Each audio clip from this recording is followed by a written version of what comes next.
All right. In this video, we're going to do a follow-up with Mitch Bersham, and we did a podcast a few weeks back. And in this particular one, we're going to talk additionally about health and particularly the liver flush that he's actually been doing, and any of the other Bitcoin related stuff that he wants to talk about, and including the 0%. We'll do but definitely going to talk about the liver flush first. So before I go into that, let me just do a quick disclaimer. None of the things I talk about regarding liver flush or legal stuff should ever be considered legal advice. This is or medical advice. I mean, this is only just my journey, and so what I do is on my own journey, and so people, please take things on your own journey and make your own decision with your own professional people, whether it's attorneys or doctors. So just make sure that you go out and seek that. And if you learn from my experience and make your own educated decisions, so be it. All right, Mitch, how you doing? I'm doing well. The reason I gave you the text is to talk about the liver flush is just because honestly I'm feeling my energy depleted. I've been working 100-hour weeks these last few weeks, and I just trying to get things in line and in order so that I can start to move my business along. And I know that you've spoken a lot about the liver flush, and I just wanted to I wanted to try it out because I need to get my energy back up and really get my health in line so that I can take on this massive project. Dude, I mean, thank you for asking. Thank you for following up, and inquiring about it. And I mean, the liver flush definitely for me, tell you my story on it and why it's been so significant and how it really, I mean, in a way saved my life. I actually was a chronic asthmatic my whole life. I had asthma. I kind of joke about it like the guy with Goonies where he's puffing on the freaking inhaler, like a joke, playing sports, Yep. swimming, Same wrestling, here. baseball. You too? Yeah, me too. I mean, but it never got, I was always told, oh, you're going to grow out of this. You're going to grow out of this. It's just a kid thing, and I thought, I never grew out of it. It was I'm literally like 10 years ago and I'm still doing this. And it just bothered me. I knew it wasn't good, that albuterol and whatever's in it. And so, this was not, I didn't do the liver flush to get rid of the asthma. It didn't even come to my mind. It wasn't for that. It wasn't like, I didn't think it would do anything. Never even considered that. But the end result over time, after doing the liver flush so many times, I don't have asthma anymore. So I can't say that it's exactly that. Maybe I grew out of it, but it sure seems like, over time, I've doing liver flush many, many times. It's made my breathing open up. My lungs are wide open now. So I have this incredible deep breathing and wide open lungs, which is just when you grow up with that condition of asthma, it's frustrating. It's inhibiting, you're limited at times. And, to have that freeing right now is truly profound. So that was like my big transformation from it. But, the liver flush was something that, I found accidentally, just started doing it from reading a book. I ended up out my house one day and I just felt like it was called to do it. So, it is a big commitment, but, ultimately the story was that the guy who wrote the book, OnrMorit, he was just, dealing with these stones, which are gallstone attacks, and he didn't want to go in for surgery. So what he did was he just started studying it. Went actually to his uncle, who was an iridologist, and the guy, as an iridologist, looked inside of his eyes, and he saw, by looking in his own eyes, he was able to determine that he had stones in his liver by just looking at the pupils of his eyes, and so the Well, whites of his eyes. And so he's like, you got stones in your liver, my boy. And so he's like, oh, what should I do? And so he was totally anti-medicine at the time. And he was just a teenager eating junk food and terrible health. I mean, terrible health, but just awful, awful diet. And so these stones had built up in him. He actually had gallstone attacks where they were actually spilling out of him because he was so unhealthy. So he went out and studied for a long time. I studied for a while, but he ended up meeting the elders in Italy. He was living in the Mediterranean in Greece, I think it was. And these elders told him, asked him, what do you do when the kids get sick? And they said they just give them olive oil and lemon juice. Green stones come out and they feel better. And that's as simple as the liver flush. That's really fundamentally as simple as it is. That's really all, it comes down to. Olive oil and lemon juice and green stones come out, so it's not like a, long process or hard. It's just it's about scheduling it out, being, make sure it's safe and you don't get a gallstone attack. That's why the Epsom salt is in there, and the colon should be cleaned out before and after. But, that's, I mean, the basic procedure on it, Mix, is just setting it on your calendar for the new moon, and look when the new moon is, which is on my calendar because I already got my appointment set. And when that appointment is, you plan for it. You don't just, you plan for it, and you know that that day you're going to fast that whole day. So you know you're not going to eat that day, and then before that day, you want to ideally schedule colonics with a person who does colonics in your area. Go into like a natural path, and they'll have some sort of colonic procedure where they clean out your guts with water. And it's really, that's got to happen before and after. Shows you the day of, you schedule the colonics, and then uh, after, you schedule the colonics like a few days after. So if the new moon's August 1st, which it is, it's early August, so it's coming up in a few weeks. Then I Okay. schedule my colonics for that day, and then I schedule one for like 2 or 3 days later, and then I plan for that. Now before the liver flush, I always get like whole, natural, the best quality I can find Epsom salt. And then I also get, I get malic acid solution, some sort of organic, natural stuff. And the malic acid solution, I just take that with water or in capsule format for 7 days leading up to the liver flush, or apple juice, but it's a lot of apple juice you want to drink. So sometimes that's uncomfortable. So I Yeah. just take the malic acid solution, and that helps to soften up the stones so they're not so hard. And then they can pass easier. And then so the day of the flush, it's just Epsom salt, uh, olive oil, and lemon juice, and you time it out. You write down, okay, day of the flush, I have my colonics. I'm fasting today. I ate light the day before, preferably. And the goal is when you do the colonics, you really, in a perfect sense, is that, and it's not always possible, but in a perfect world, you would be completely digestion free when you do the liver flush. In an ideal world, some people just, that's not possible, but that's the goal you'd be going for. So when you do the liver flush, you fasted that day and you've had your colonics, which is your guts getting cleaned out. So ideally you're cleaned out. So then when you take the Epsom salt at 6 p.m. and then the olive oil and then the Epsom salt again at 8 p.m. the day of the flush. So it's 6 p.m. Epsom salt and water, 8 p.m. Epsom salt and water, 10 p.m. olive oil and lemon juice. And you have to kind of feel it out how much you can take, but at least like, a couple, at least like a half a cup of both at minimum. And I put it into a mason jar and shake it up. And I Mm. put a little bit of Epsom salt in that as well. And then the next, then go to sleep, lay down. You'll start to feel the stones moving around in your body pretty, that pretty fast. So you'll feel weird. It doesn't hurt, but you'll feel weird. And then after they start doing that, you'll wake up the next day, and at what is it, 6 a.m., you'll take Epsom salt and water the next day. And then 8 a.m., you'll take Epsom salt and water again. And then you'll start releasing stones, number two. And they'll ideally, you'll just be getting stones, and that's it coming out. So you'll know, and it'll be a lot. It could be a lot of stones if you did it good and you're really relaxed and not stressed. Um, if you're super stressed and worried, it might tighten up and not that much come out, but you're going to have a lot of stones at some point. So everybody has them, like as teenagers, we all collect these stones. They're just, John Hopkins University calls them intrahepatic gallstones, and they're made from excess bile production and clog, produced from stress, toxins. And it's just it's just literally one of those things like, it's part of the manual that we never got when we were born. As opposed to us getting a manual of how to operate our life, we just got put into school and whatever. And this is one of the things we should have been told, that, hey, every few, when you get the 18, you should start making sure you clean out your liver, keep it clean, so you don't have health problems. But we're not told to do that. So we have to now get into that habit, routine, and do it every month. Now it is a commitment. So once you do it, you got to be on I'd say, at least a 12-month routine. I mean, I wouldn't think it would take any less than that. Maybe less, unlikely, but more likely more. And so you just got to be like, okay, over the next 12 months on the new moon, every month, I'm going to do this.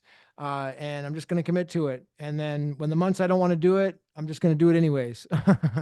And Yeah.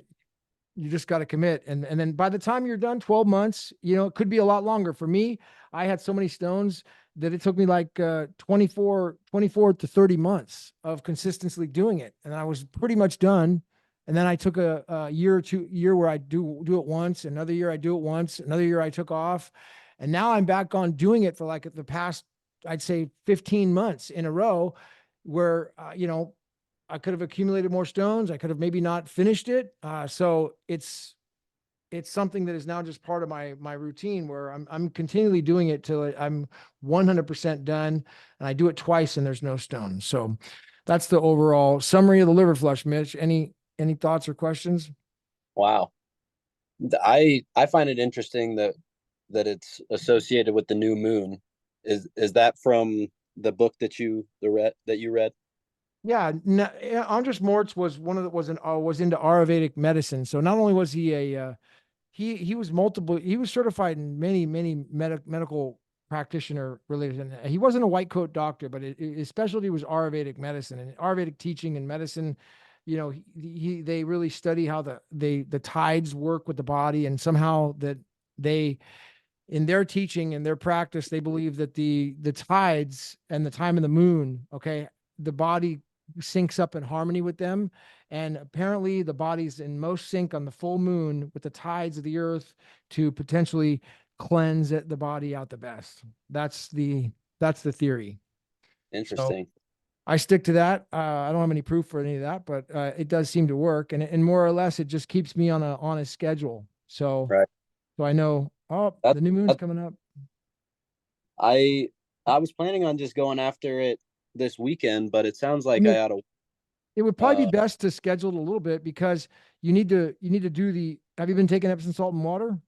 I haven't been Or doing not? that, and No, I I'm sorry, malic acid. haven't had any malic acid is what I was worried about. Yeah. No, you So got to have that. So I would schedule it. It's always best to plan it, then jump into it. I mean, for me, I definitely wanted to.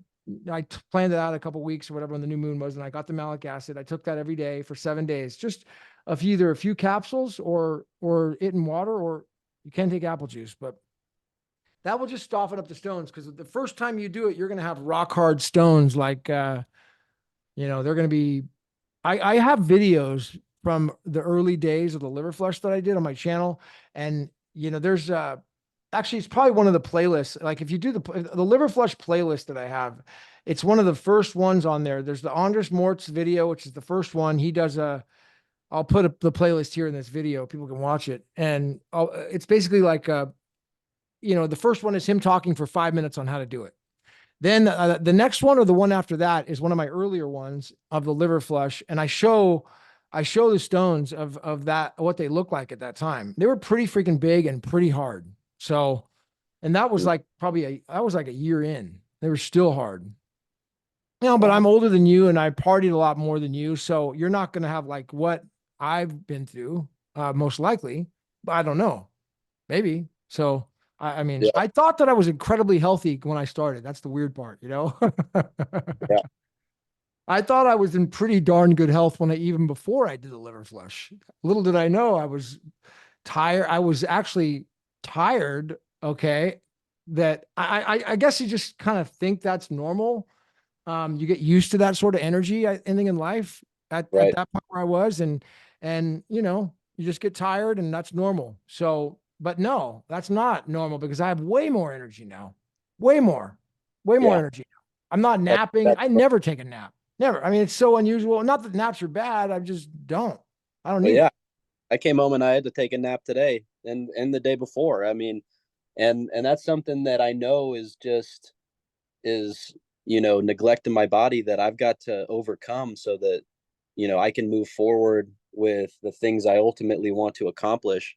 And I view this as one of the key steps for me Dude, to this to is actually like this is actually like the base layer of everything and health. Now I know that people would disagree or they just don't book only because they don't know.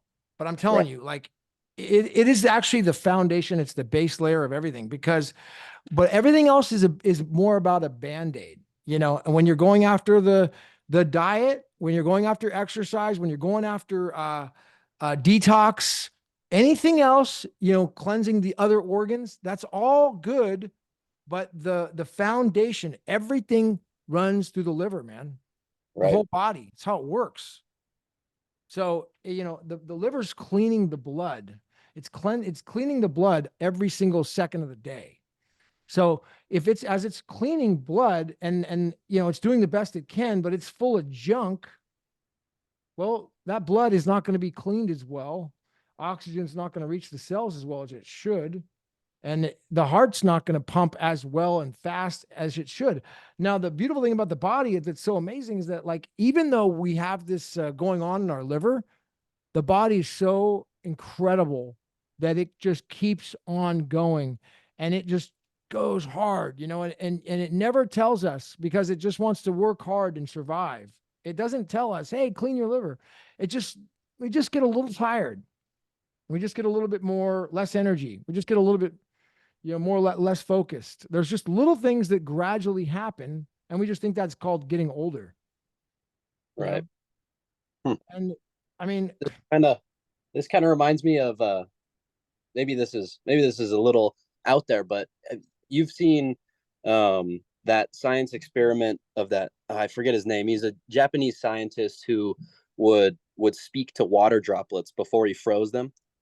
And then when he would freeze them, he would look under a microscope to see what crystal lattice structure became of those droplets, and then he would find out whether or not his vocal energy could impact that vibrational structure of the water.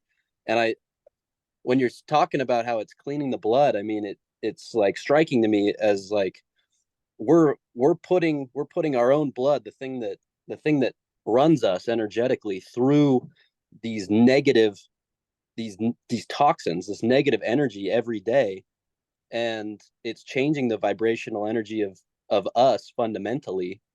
And when you speak to water, just water, politely, and call it beautiful, it will freeze in a beautiful crystal structure. If you call it nasty, if you call it nasty names, it will freeze in ugly patterns.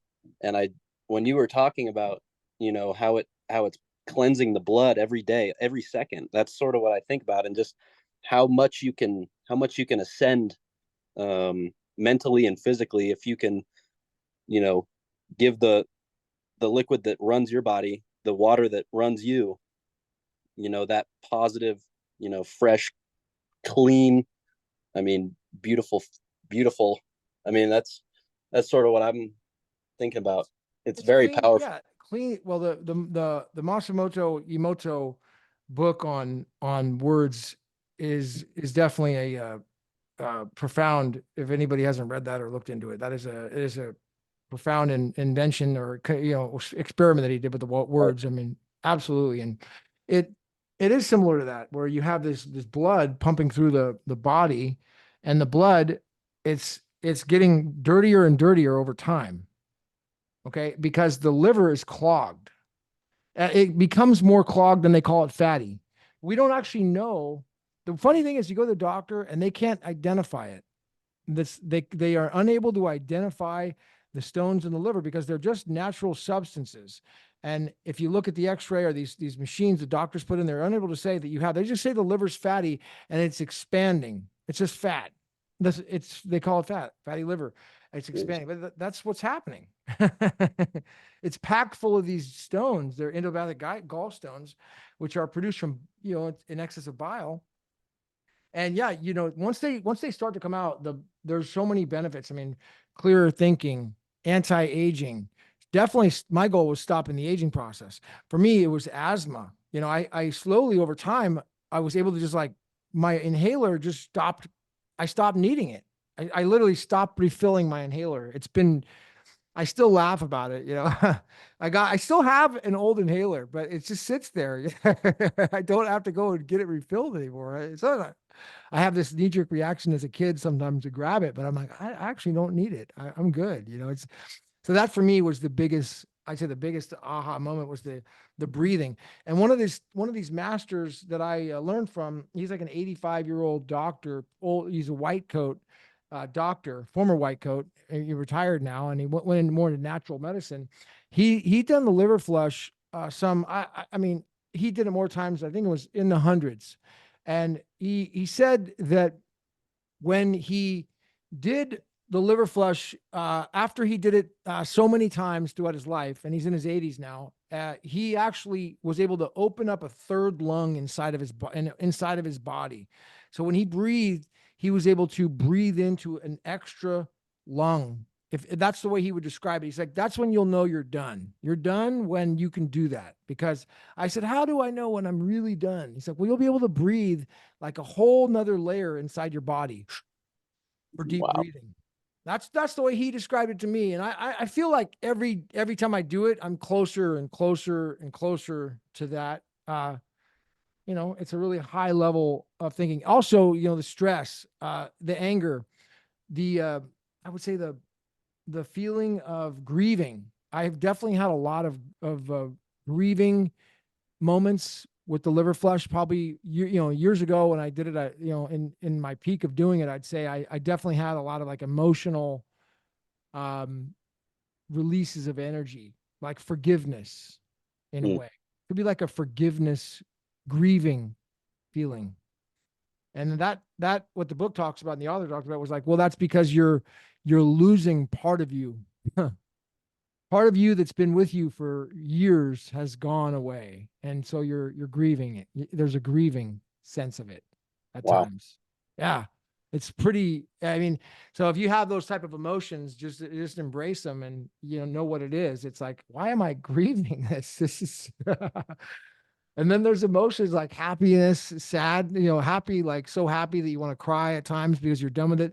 And then it'll be so opened up the very first time you do it that you'll feel that you are new and better. And then it will go back to more, it will go back to the way you felt before. And what's happening is like you experience the way you're gonna feel when it first happens because it opens up, and then the stones somehow cluster back together and they clog up again. So you're like, oh, now I feel tired again. What happened? So that means just all right, you did it the first time and you got to keep after it. And it's going to get better and better and better every time. It's a commitment though. You got to make sure you don't quit because there's some things in the book that talks about how when you start it, you've got to really finish it. And it can be negative health effects if you just start and don't do it.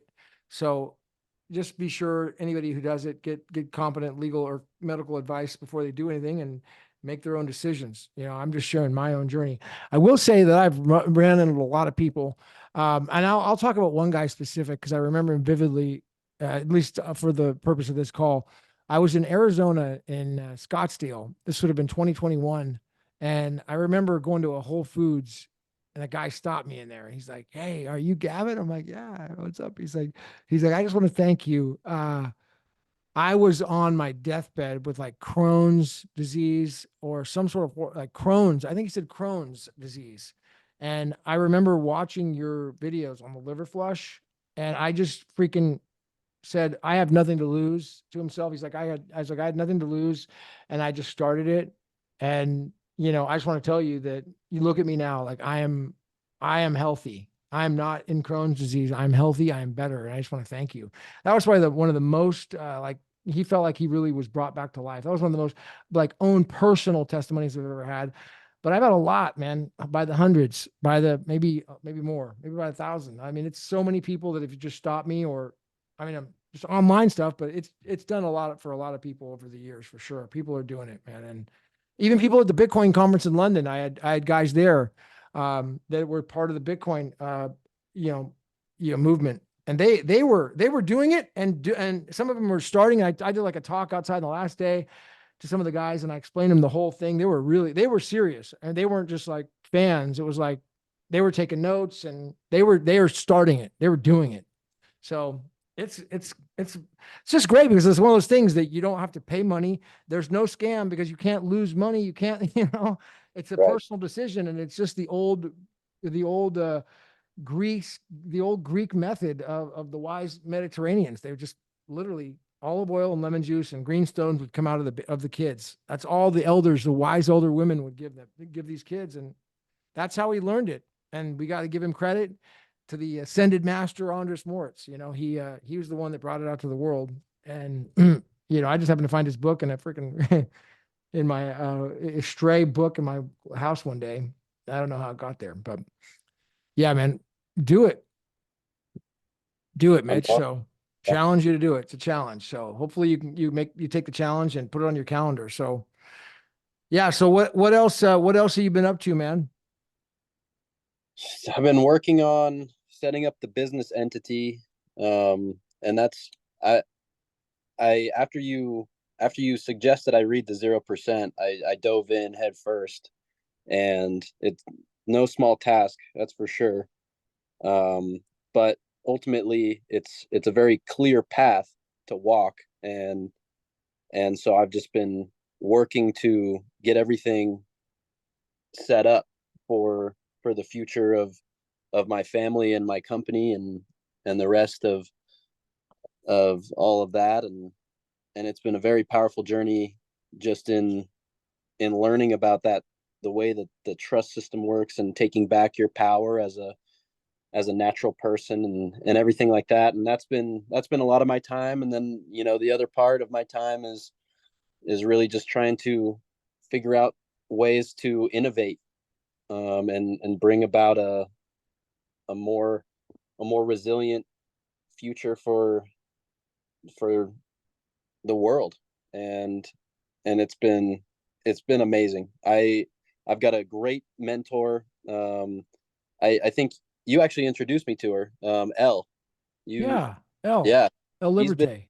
yes, she has been instrumental in bringing me along on the business side of things. A lot of it has just been in my head to this point, and she's been a very keen listening ear to what I've got to say, and she's helping me bring it along and into more and more professional settings and setting me up for success. And I'm very grateful. I mean, that's just another testament to how amazing that conference was, and how everyone came together, and just to you for putting your content out there and getting your name out there and connecting with all these people. And big props to you. Massive respect. I appreciate everything you're doing. Hey, thank you, Mitch. That's awesome, man. I really appreciate it. Sounds like you're on the right path. So all the people who are following Bitcoin, anything you can say, about that you're up to, or what people should, any words of wisdom? Well, it's interesting what's going on, with Trump and BTC and everything like that. And so the way I'm kind of looking at it is ultimately, when it comes down to it, the infrastructure is the only thing that matters when when push comes to shove. And proof of work is the infrastructure that works at scale. And what you have to do in that time is understand why that is valuable, why proof of work was invented, and how it benefits things outside of Bitcoin. And that's where I've staked most of my claim, as far as my business, and that's where I put most of my energy, because that's where things are going to go. People in Texas specifically. You've got everyone. Texas is Bitcoin country. Well, it's BTC country, but ultimately what they're saying is that it's proof of work country, because it that the proof of work is what's driving the business. They don't even have the digital capabilities, the microtransaction capabilities to drive the other commerce. But Texas is thriving right now because proof of work is bringing jobs and bringing prosperity. And that's something that should be investigated more. And I think it's going to be it's going to be the most important piece of physical and digital infrastructure in the future. And what proof of work is Texas doing to thrive? Well, they're just hashing BTC, but they're using it There in a they're lot of doing it mining very, then.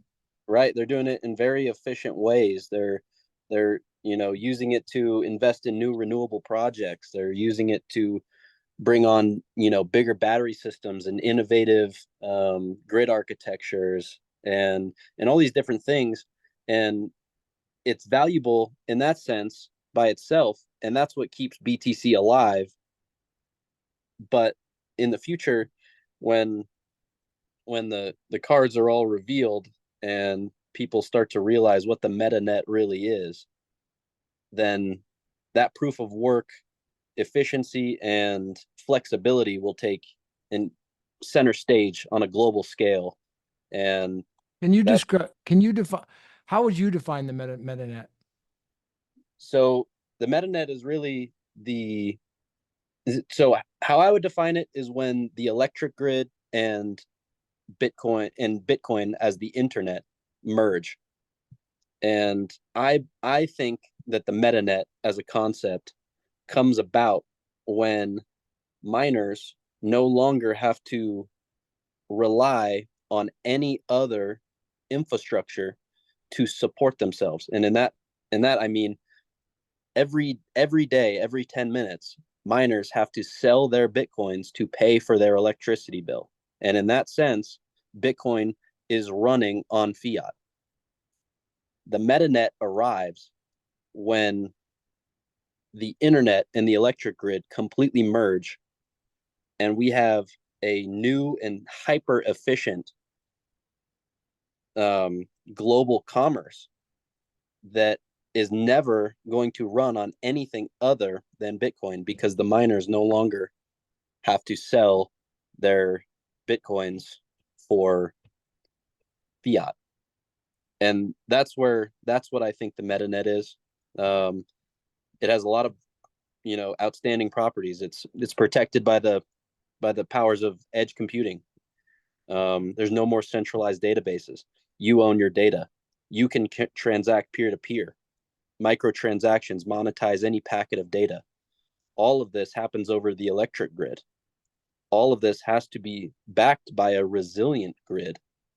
And when that comes about and we can depeg ourselves from the US dollar and settle in the Satoshi, which, by the way, I'll add, this can only happen on a scaled Bitcoin network, i.e. BSV. That's when we unlock a new level of human productivity, and that's the metanet. Yeah, Bitcoin at scale. Definitely. Nice, Mitch. Well, thank you for the call today. I appreciate it, and hopefully we'll inspire you to get out there and do the liver flush, and challenge to anybody else who watches this to do it. So, yeah, challenge accepted. Challenge accepted. All right. Well, let's do it again sometime, Mitch. I'll stop the recording there. So, thank you very much. I'll see you at the top.